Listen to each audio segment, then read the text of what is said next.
זה לא נכון, אתם סתם מאשימים. לא עשיתי שום בעיות בבית ספר הקודם שלי. אני תלמידה למופת.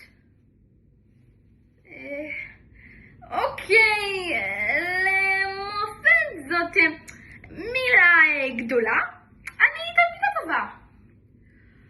טוב, נו, תלמידה סבבה.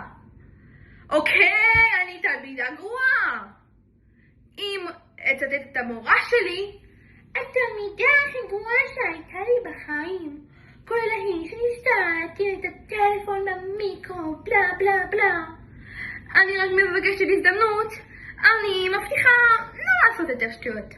לא לחבר את הלוח לחשמל, לא תסחפן עם מצלמה, לחדר מורים. בטח שלא אכניס שוב סליים למערכת הגבוהה של בית ספר. אז מה אתם אומרים? התקבלתי.